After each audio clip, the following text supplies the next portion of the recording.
کندهار کې د 14 میلیونه افغانیو په لګښت د ښار د روښانتیا په موخه د څراغونو د نصبولو چارې راپیل شوې. د کندهار ښاروالۍ د ښار په مختلفو برخو کې د ښکلا د زیاتولو لپاره یو لویه پروژه پیل کړه چې پر مهال یې کندهار ښاروال حاجي ملا حکمت الله حکمت اخوند، د ښاروالۍ تخنیکي او سکټوري رئیس مولوي نورالباقي خادم او ګڼو نورو مسؤلین عوامو وګړو ګډون درلود. د کندهار ښاروالۍ ویان سیف الله عاصم په دې اړه وویل چې د کندهار ښار د روښانتیا په موخه یا د پروژه په دوه برخو کې عملي پیل کیږي چې لومړی فاز د سردار مدد خان څلور لارې څخه شروع بیا تر شهیدانو څلور لارې پورې څراغان او دوهم فاز د ډنډ څلور لارې څخه شروع بیا د باغ پل تر سیلو پورې غځېدلې جاده به په مکمل ډول روښانه سي. د نوموړي په وینا د دې پروژې ټول لګښت شاوخوا 14 میلیونه افغانۍ دی چې د کندهار ښاروالۍ د انکشافي بودیجې څخه به ورکول کیږي. عاصم زیاته کړل د څراغونو د نصبولو لپاره 421 خاجې ټاکل شوي. دغه پروژه چې په دوه فازه کې به عملي سي،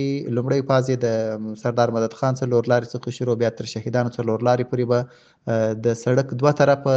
څراغان نصب سي او روښانه به سي، او دوهم فاز د ډنډ څلور لارې څخه شروع بیا تر سیلو پورې چې د ګلدان پای کېږي، دا تقریبا د 8 کیلومتره په اندازه جاده ده، دا به هم په مکمل ډول سره روښانه سي. پر دغه پروژه باندې تقریبا څه باندې 14 میلیونه افغانۍ لګښت هم راغلی دی. د کندهار ښاروالۍ مسؤلین وایي د یادې پروژې پر مهال هره ورځ 3 مسلکي او 10 غیر مسلکي کسانو ته د کار کولو زمینه برابره شوې ده. مسؤلین زیاتوي چارې به په 4 میاشتو کې بشپړې سي.